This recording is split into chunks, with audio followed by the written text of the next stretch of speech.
Why do we feel like we don't have a lot of money? Why don't we don't feel like we have a lot of money?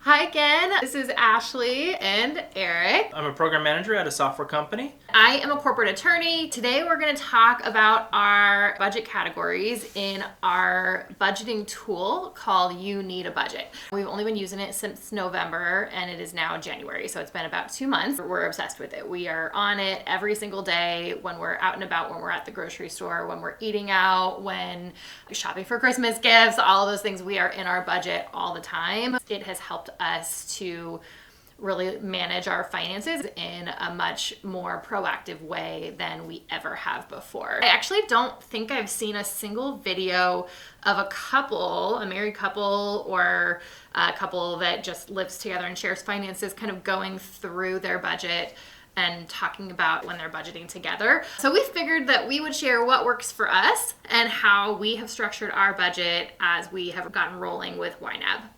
We are married, we have 5 dogs, we don't have kids, but we do own our home. We are both spenders by nature. Neither one of us would be considered like minimalist in terms of our our natural spending habits. This might not be applicable for everybody. Not every single married couple are going to have both parties actively involved in the budgeting, but we do, and that's just kind of what works for us. The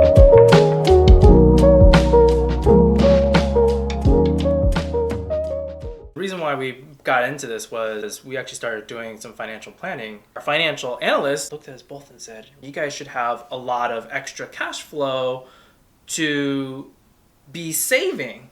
And I think we were kind of confused and scratching our head of like, on paper, yes. Yeah, where's all of our money but going?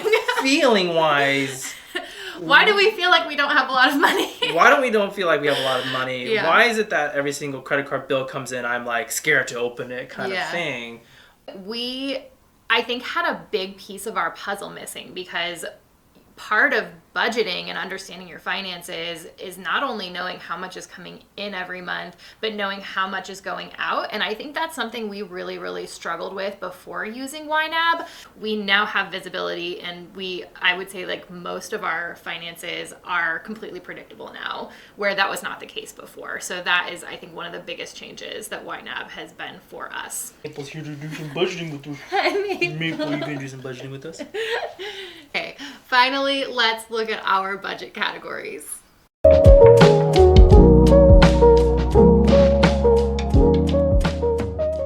Our first category that we will look at is our savings goals.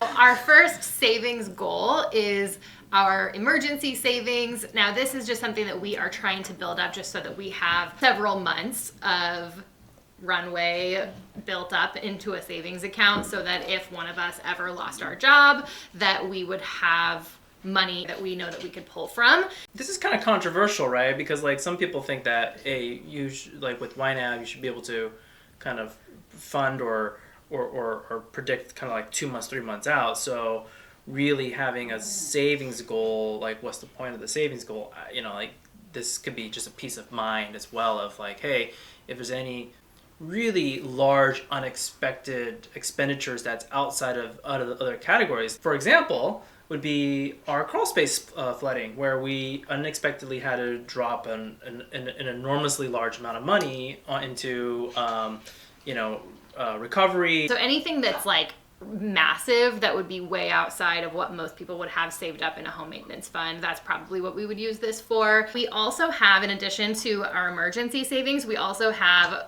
something called a financial freedom runway. We have a long-term goal of being able to have more financial freedom and financial independence, where we are not reliant on regular salaried wage paying jobs for financial security.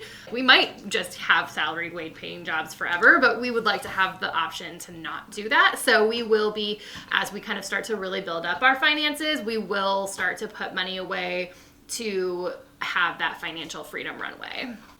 Our next category group is our home groups. I think the first one is like, obviously, is our mortgage. We have to pay the mortgage in order so we can continue to live in our space. Other things that we have in our home categories, so we live out in the forest, so mice are a really big problem out here. So we have a pest control company that's actually on a subscription plan, and they come out every quarter to come and check all of the traps and things like that to make sure that our house is secure and mouse free. We also have a house cleaner. Again, we have 5 dogs. This is somewhat of a luxury that we never used to have, and 6 or 8 months ago maybe we hired a house cleaner, and so she comes once a month, and she's amazing. That's fantastic work. There's just certain things that I would just never have time to do in our regular day-to-day life, or I just wouldn't even think to do it, and I wouldn't do it as well as she does it. So because we have 5 dogs, that's something that actually is really, really important to us. Lawn maintenance is another thing that is also just a time factor. We have a landscaper who comes once every couple of weeks to like rake the leaves, and it's really to help me out, with the yard. Like I still like doing yard work. I still like to mow the lawn, but we're on like an acre, so it gets tough to kind of try to keep up. And we actually have a couple of categories that we forgot until recently. We are out kind of on a rural area, and so we are on a septic tank. We're not on sewer, and so we actually have to have that maintained every couple of years, since it's just the 2 of us. And then also we have annual HVAC service to make sure that our HVAC is running smoothly and getting cleaned and all of that. So we actually forgot about those until recently, and those are pretty big expenditures. They are pretty big. So moving on to the next spending category group, which is utilities. This one is not incredibly interesting. We have our electricity and our natural gas, our TV and internet, cell phones, our water bill, and then garbage, recycling, and yard waste. The one thing that's different on here is we have a family plan. We have a family plan for our cell phone. So my mom, my dad, my sister, and my brother-in-law, we're all on the same cell phone plan. So we all get one bill, and we are actually responsible for making payment on that bill. But my parents and my sister and brother-in-law, they kind of Venmo us the rest of the money. So the next category group is transportation. Anything that is for transportation. So big part of that's going to be our vehicles. That mainly gets us around. Toll roads and parking fees that maybe we need to do when Ashley goes to the office, or whenever we go out to a night out or something, we have to pay parking. And gas just to kind of move the vehicle. The other thing that is kind of interesting here is we have maintenance budget. So we're starting to build up our sinking funds. If you're not familiar with YNAB, there's this concept of having a sinking fund, or this is something that might, if you're kind of more used to like the envelope method, it's kind of like having an envelope for like specifically set aside for that type of expense. So auto maintenance might be like you have to replace your brakes in your car, or you need to get your like regular oil change, or like really any other type of expense. New tires, those types of things. So we might have a goal set aside for how much we want to put into that sinking fund, and we're just going to slowly save towards that and also spend against it. So we'll just like fund that as we feel it's necessary. The interesting thing is like, isn't this kind of the concept of a savings account on steroids? Like the auto maintenance fund and the home maintenance fund could be considered as savings account, but it's categorized savings account. I think the one difference with a savings account is that or an emergency fund is that you feel like you can never touch it, and that's not what this is. So correct. We can touch it, and we do, and we do monthly, right? I think we had some car washes that we put it into auto maintenance, or and definitely when we buy new tires or something like that, it'll go into that category. So Eric is really into car detailing, so if he needs to buy supplies, because he does all of our oil changes and most of our car maintenance he does himself, which saves us a lot of money, but so we're going to need to buy supplies for those types of things, so that would come out of that fund. A new flange. That's right, a new flange. Our next category is subscriptions. We have like 17 subscriptions. We have a lot of subscriptions. And so some people might have subscriptions grouped as one category. We have it split out by individual subscription because we want to make sure that we're aware of how many subscriptions we have, and if they're renewing, or if like a small amount is increased, like Netflix increases their prices or something like that. It's really easy for us to see what we used to pay and what we are now paying. Even if it's only a couple of dollars and it's not a huge impact, it's still just good to be aware of that. So we do have quite a few subscriptions. So we mentioned before that we use Facet for financial planning. We have a Costco membership. We've got Nest for, home security cameras. We have, we use Amazon Prime. Gotta have YNAB built into your budget, of course. YNAB. And then we've got a Peloton subscription, Spotify. So these are all of our subscriptions. We do have a few of these that are part of our credit card rewards. Yep. So one of our Amex cards will have kind of like a refund back to us, credit back for a few of these subscription services. So Disney Plus, for example, so that we know that when that gets charged, that it's ultimately going to come back to us through the credit card. And so that way we actually know to make sure and verify that that has happened. So this category will actually always be zero at the end of the month, but it's important to know, to check to make sure that it's actually being processed correctly and getting credited back. So we want to make sure we have visibility into that, even though it's going to be zero at the end of the month. Yeah, I just think it's super easy for subscriptions that we may have had just to kind of just continuing going, and then you just didn't know that month over month that this is a subscription that we probably don't need. It forces us to be really aware of what subscriptions we have and also make sure that we're using them. Since we look at our budget every day, it almost is like a daily reminder to go in and use that subscription if you're not using it. And if you're not using it, then get rid of it. Food is obviously a huge spending category for anybody. We spend a lot of money on food, and in the 2 months that we have been using YNAB, I think this is where one of our biggest impacts have been in terms of just like responsible spending and thoughtful spending.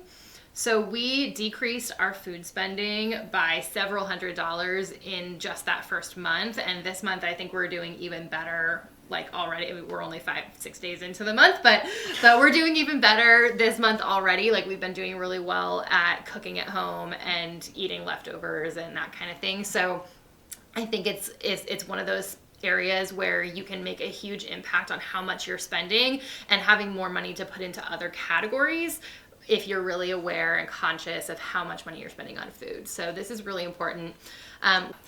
So then we have our dining and takeout. We also have been using Home Chef, not sponsored. We've been using Home Chef for years now, multiple years. And so we will go in, and actually I think that using YNAB for planning purposes has made us a lot better about going in and making sure that we choose our Home Chef recipes at the beginning of the month.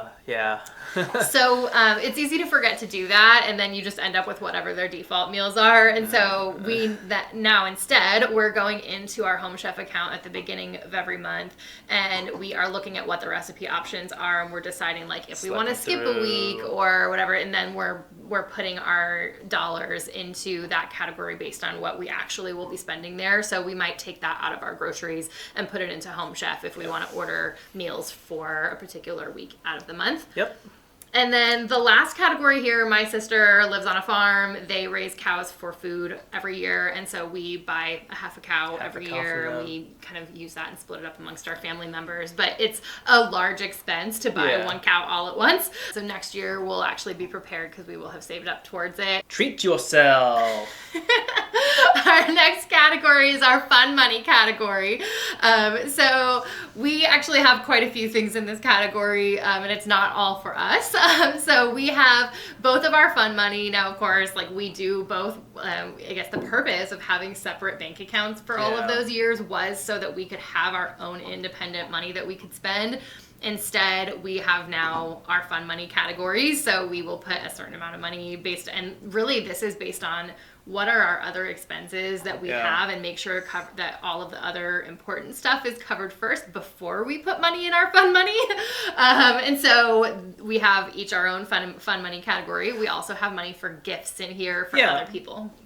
I think what is really critical here is that whatever you use your fun money on, whether it could be a gift from me, or if it's something for you, there should be no judgment between, whatever I'm using that money for, or whatever Ashley's using that money for. This was a really important point of setting up our budget in the first place, and like really truly fully combining our finances for the first time, was having and doing this for ourselves as well as with each other, is entering into that exercise with truly having no judgment on yourself or on your partner. And I think that this is one of the things that really makes people not want to budget, because confronting your finances and confronting your budget can be a scary thing if your finances are not what you want them to be. And it can be a thing that's full of a lot of shame.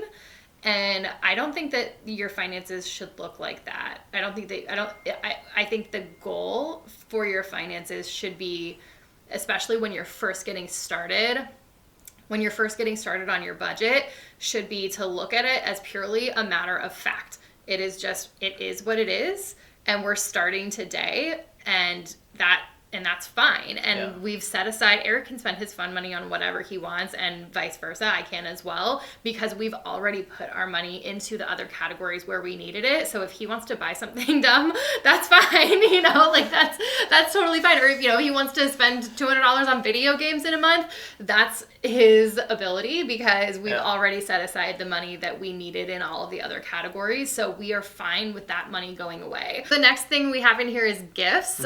So like, we have to buy birthday gifts we have 10 nieces and nephews, but it's soon to be 11. My little sister is pregnant with her third. Gifts are just important, and, just having some room to, show people that we love them. Exactly.